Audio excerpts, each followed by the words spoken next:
Good afternoon or morning for our West Coast friends, and thank you for joining today's Talk About series about DC operations and performance with our special partner guest, Honeywell.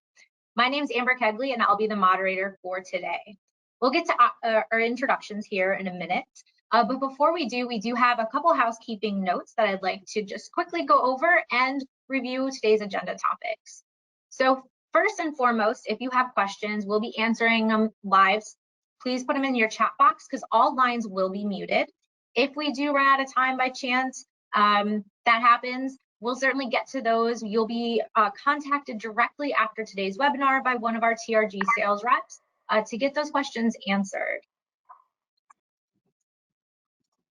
As for our topics, we're going to be talking about conducting and the importance of conducting your DC assessments and how those will directly impact, performance improvements within your DC operations and the metrics to evaluate those performances. So they're all key topics that we're facing today and things that really challenge our customers. And we see oftentimes reaching out for help and expertise, really what can they do to increase those performance metrics. And I think it's worth having that discussion. So without further ado, I would like to introduce my peers and partners in the industry that have been around for quite a while and have a ton of experience and knowledge in this area, Dan Zirkle and Corey Gillis with Honeywell. Dan, do you want to take a minute to introduce yourself? Absolutely. So my name is Dan Zirkle. I'm co-vice president of sales at TRG. I've been with TRG for 8 years, and I've been in the industry for about 30 years now. And I'm Corey Gillis, same thing. I've been here about 30 years in the industry, been with Honeywell over 16 of those 30 years, account manager, channel manager, and sales director. And currently I'm a channel manager supporting TRG in their sales efforts. Awesome, thank you. All right, we'll go ahead and get started with the discussion. Corey, do you want to lead us off? Sure. Conducting a DC assessment is a critical. It's an extra set of eyes and ears if you're doing the walkthrough. The walkthrough is important for us to observe what you're doing today and then kind of take notes and asking questions on why you do what you do so we can look for process improvements. A lot of times we get people telling us they do it because that's the way it's always been done. And there's little easy things that we could do to make adjustments to actually improve the efficiency of that employee. So we'll do the assessment, we'll make some suggestions and circle back with recommendations. So Corey, do you find that as a part of a DC walkthrough, you really find out how the customer is doing their business today? And the reason for doing it is so that you can kind of get a good view of reality as the customer sees it from a day-to-day perspective and what challenges maybe they're facing? Absolutely. I mean, like we said before, it's that fresh set of eyes, right? Too many times all of us do our own task, the same things over and over without really questioning what we do. Again, when we talk to some of the people, they're saying, well, that's the way I was taught, or that's the way we've always done it. And when you walk through, you'd be amazed at the efficiencies we're able to show them when we do that walkthrough. We also find that when you're doing those DC walkthroughs, you get a very good understanding on what the customer is trying to accomplish. What is the mission of their facility? How does their product flow through their facility? And Corey, I'm sure you've seen this time and time again. We end up finding some really creative ways that the employees have found to accomplish the job. Where when it comes to moving product or accounting for product, the processes and systems don't always align with the reality of getting the product out the door or in the door or counted.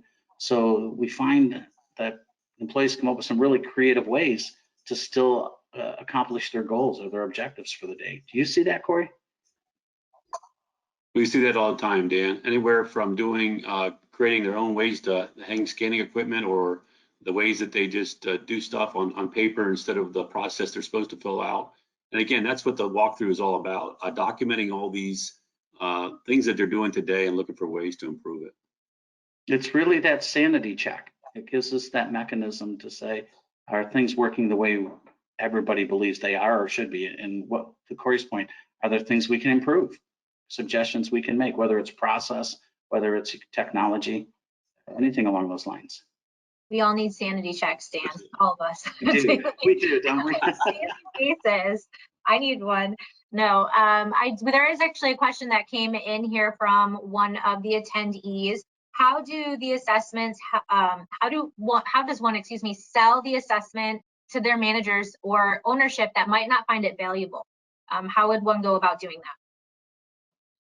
So, Corey? Amber, I'll take that. I think the biggest thing is you have to understand with today's environment, right? With COVID, all these companies are short-staffed, and the only way to get them being more productive is doing these types of walkthroughs, making them more efficient. It's probably more critical than ever for them to do an assessment and see how things are being done and look for ways to improvement. There isn't a company out there that I know of that's not short-staffed or trying to hire people, and especially in the DC area. And I think this is just a great way of making these employees that they do have more efficient, more effective. And that's what the assessment's all about. And Amber, the real value, if I can add, the real value comes in, and to Corey's point, Corey's been doing this for over 30 years. I've been doing this for 30 years. Sorry, Corey, I tried to make you just a little bit older than me on that one. So by saying no, but what it really does is it helps us see firsthand, and the value becomes we take that knowledge that we've seen and we transfer it from one industry to another, or a similar industry, or even the same industry, and we see best practices as we go from one distribute DC to another, and we're able to transfer that knowledge and say, well, I see how you're doing this check-in process, or I see how you're doing this picking process. Your competitors are doing it this way, or companies that are similar or likewise, they're doing it slightly different. So that value that we bring to the table, whether it's Honeywell or whether it's TRG, that value we bring to the table is a fresh set of eyes, and that ability to transfer the knowledge from one set of experiences to another. And that's our greatest, so that's the value right there, is we can help improve things. Yeah, that's a great point. That's actually a really great segue into our next slide here, improving the DC workflows. Do you guys mind talking us through? There's a lot on this slide, obviously, and I think we're going to really narrow it down and focus on just a couple of these. But let's keep moving it forward here for the sake of time. So product has, I'll jump in first, Corey, and one of the things we were going to talk about was the receiving workflow. In order, you have to get product in the door, obviously, right? You have to get product in the door before you can put it away, before you can ship it, before you can get it to ultimately to its endpoint destination. And receiving docks tend to become bottlenecks because to Corey's point earlier, everybody right now is struggling for staff, and the level of experience, that level of tribal knowledge is changing in each one of our distribution centers. So the receiving area is typically an area that's ripe for improvement because we have unknown product flowing in the door. What do we do with it? We have more product coming in than we can handle it at a given time. We have product coming in that has to have special rehandling. It may require breakdown. It may require some additional information capture. So that's one of the key areas to look for, because the sooner we can get that product in off the dock and get it put away so that it's ready to be picked or ready to be shipped, even if it's a cross-dock product. Every time we touch it, it costs money. Yep. That's a great point. The receiving area, you're right, Dan, is this. Oh, go ahead, Corey, sorry. I'll just say the receiving area is by far, I think when you look at the walkthroughs and the workflows, it's always considered one of the most important elements, right? You got a lot of the people at distribution centers have their experienced people working there. You have to make sure you got accurate items coming in, make sure it's the right quality. And if you don't get the receiving area, it's sort of the lead off, if you will. Everything else is downstream, and your information on the rest of these workflows will be totally off if that first step doesn't get done properly. Yeah, and I was just going to point out, Dan, you made a great point about COVID, you know, the changing times in the last almost 2 years at this point, 18 to 24 months. I don't think the lasting impacts, obviously we haven't seen them yet, but we're starting to see on the opposite side, right? We're getting through this pandemic slowly but surely, and all these lasting effects that I don't think companies really anticipated. The staffing shortages, excuse me, as you mentioned, but also the changes in technology they're kind of forced to make now. Just from the sheer fact of what this pandemic is doing, just from an industry perspective in general. So you made some really good points there too that I don't think most probably paid attention to, or even were aware that this is something you really do got to pay attention to and have some awareness around. And Corey made an excellent point too, Amber, that I was going to follow up on. The receiving department is our one and only place to certify the quality of that product that it's coming in. And the concern and the emphasis and the priority on getting it right as it comes in the door. Is it the right part numbers? Is it the right quantities? Does it match up to the right purchase orders? Is it in a condition that we can even accept it? Has it been beat up, damaged, destroyed? Because that's our only chance to, if we have to file a claim, that's our only chance to do that, is to detect it and notice it there. So to Corey's point, that skill level, and to your point, we need that skill level, but and to your point, that tribal knowledge is going away, and because of the resource issues that we're facing. Yeah, absolutely. And Dan, that's a great point too about the quality thing. I mean, then the next step is, if it is a bad quality, what process do they take? That opens up a whole new can of worms, right? Of what do you do to document that? And again, those are the things that we've been able to help people with in the past. So one other question that came in here is, out of the ones that are not highlighted here on the screen, so your put away workflows, your picking workflows, packing workflows, and then loading and shipping workflow, is there another one in particular? We don't have time, unfortunately, to go into deep detail on it, but is there one here that really stands out to each of you? I guess I'll pose the question, Dan, I'll start with you and then pass it to Corey. That would be worth, also putting that additional level of detail. So we have the two here highlighted that you guys just went through, but are there others? I mean, they're all important, but you two would, I guess, say this is worth putting additional attention to and emphasis on at this moment. Wow, that's a great question. That's a really good question. I'm torn. When I look at this, I'm torn between put away and picking. I really am, because those are such critical areas. If you don't put it away and you don't know where it is, then you can't find it to pick it. If you don't use an efficiency put away method, then it's going to cost you money. Every time you drive by something, and we're talking about operational efficiency, but it's going to cost you efficiency. Every time you have to drive by something to go pick something else, then it decreases your efficiency. So that put away structure, or that logic and the technology behind supporting that put away logic, is it a fast mover? Is it a high volume? Is it a high value?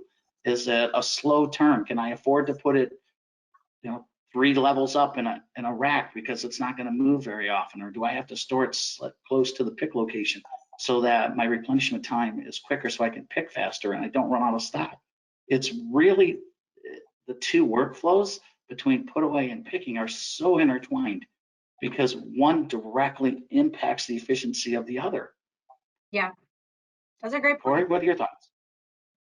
It's a great point, Dan. I mean, obviously, you got to have accurate data on the put away and the picking part of it. If you don't, then that whole inventory management workflow, which I think is critical as well, right? I mean, ultimately, you're trying to ship something to a customer as they need it.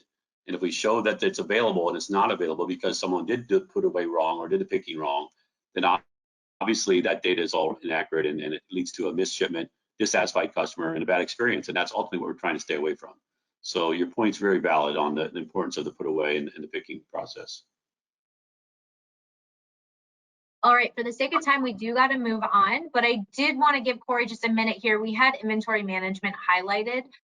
Is there anything you want to add to that, Corey, or even Dan, just to talk through and give our listeners here just a perspective on what they can do to improve that area of the warehouse and where it might be most impactful and important? Go ahead, Dan. So it's really interesting, Amber. You talked a couple of times about the impact of COVID and what it's having on our society, but really what the greatest impact we've been seeing is on supply chain.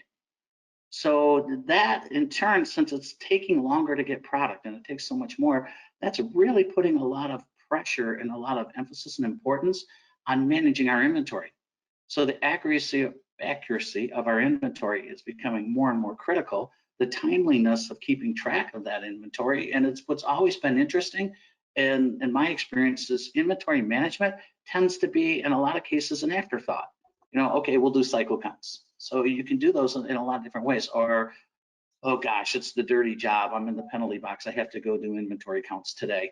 But in reality, what we're seeing because of COVID, I mean, how many times have you gone to a website to shop for something only to find out it's not available and you go somewhere else to buy it?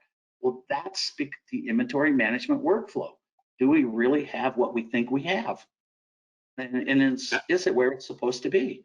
So, Absolutely. Yeah. And we talked about earlier, you want to make sure that when that customer orders it and you tell them that you have that product and you can't ship it, you don't want to lose a customer, right? And that's the easiest way is to, when you don't have accurate data, and we talked about before, the receiving being the most important, having that information accurate from the beginning, because ultimately you want to keep your customers happy and keep that customer satisfaction score high. And that's what you're trying to do, is deliver when you say you can. and Amber, we're Absolutely. seeing a lot of technology, not just technology, but software solutions that are evolving more and more on the inventory management side because it's becoming such a critical component. Absolutely. And that's actually a great segue. And I know I'm a slide ahead here on there. I was transitioning a second ago. But metrics to evaluating that DC performance, there's a lot to it. More so than most probably realize. Our customers are overwhelmed by it. We hear it all the time. Just because what is the right information? What's the right data? How do you even put the metrics around there? So where do people get started with this? So that's a good question, Amber. And the metrics, it depends on really the workflow that we just talked about, right? Whether it's inbound, it could be dock to stock, or if it's customer metrics, the time to ship. We focus a lot on the employee metrics, right? Making that person more efficient, right? So that's what the assessment is really all about, is how do we make that employee more efficient when everybody's short-staffed today? And that's why that the walkthrough is so critical today. And I think all those metrics you can add up. And when we do that assessment, we really cover a wide range of things to kind of come back to the customer and say, here's some areas that we look for improvement, and document those for them. And what I find, Amber, is some of the really interesting metrics that are out there today. We have pick rate metrics that, workers are supposed to do so many picks per hour. They're supposed to do X number of replenishments per hour. They're supposed to do this many POs received in a day. What the most fascinating metric that one of my customers has is number of boxes under the Christmas tree. So they said it's really a fascinating metric. So they set, they've related it to their employees and their staff by saying, we want to get X number of boxes under the Christmas tree during our seasonal peak every day. So we want to make sure that, whatever package is ordered or whatever product is ordered gets there in time to be under the tree. So we have to do this many picks, which really gets us to start thinking about seasonal metrics. You can't, metrics are one of those things, you can't just set it and forget it. So Right. if you're in a beverage industry, you've got definite seasonal peaks. Well, your pick metrics or your inventory metrics or your receiving metrics are going to change during the summer versus when it's not peak. If you're supplying schools, or like, for example, we see Spirit Halloween, the Halloween stores pop up this time of year, right? Their metrics are going to change dramatically for that seasonal period. So the key to metrics isn't just establishing them, and the key metrics that we see, like I see, are how many purchase orders do we receive in a day? How many on the inbound side? How many trailers do we process on the inbound? How many cartons are we receiving and putting away? Put away. How many replenishments are we doing in a day? How many? And then we move over to pick. How many picks are we doing in a day? How many cartons are we shipping? How many orders are we filling? How much inventory are we counting? But it's not just a set it and forget it metric. You need to pay really close attention to those metrics and adjust them as your business flow adjusts. And that's one of the areas that really sometimes gets neglected. And that's a key, very important area that we're getting into. That was a great slide to bring that up. And Dan, you're exactly right. The metrics, it's one of those things, you just don't put it out there and say, here's what we're measuring. You constantly have to go back again. We talked about earlier, reevaluate things, right, and look for ways to improvement. Your competitors are doing that, right? Everybody's trying to find a better way to do things. And if you're not constantly looking at things to improve it and changing those metrics, then you're going to get behind. And that's what you don't want to do. Dan, Corey, I have to ask, are there costs associated with it? You hear such variable answers to that. Every partner is so different. And when I say partner, I'm not even talking, I could be talking other resellers to other manufacturers, to certain costs associated with certain walkthroughs and assessments. I think there's a lot of misconceptions, out there. So what are the costs? Are there even costs associated with just doing a general assessment? There can be. It depends on what you're asking, whether it's an OEM like Honeywell or a partner like TRG, there can be. If your sole purpose for bringing one of us in is to say, help us evaluate the metrics, help us evaluate our DC flow, then that's really a consulting engagement and consulting flow. And yes, there can be. And by the way, we typically offer significant value, whether it's somebody like Corey from Honeywell or a TRG person. Again, we're going to use that experience to help you identify areas. So it's money well spent when you do spend it. Yeah, and I think you made a great point, Dan, is you're bringing the expertise to the table. So it's not just a fee, it's not just a charge you're being, it's everything that's coming with it. The expertise, the understanding, the knowledge, and the reporting afterwards, the findings of it, how to implement suggestions. I think a lot of companies and a lot of customers will come out and say, oh, well, there's this charge, we don't need a charge to figure, we know things are messed up, or we know it's not working. No, we're here to help you. And I think that's what there's a miss, right? We're going to sit down with you, we're going to talk through it and give you suggestions and walk you through what this process looks like. I think that's a huge value add that is oftentimes overlooked.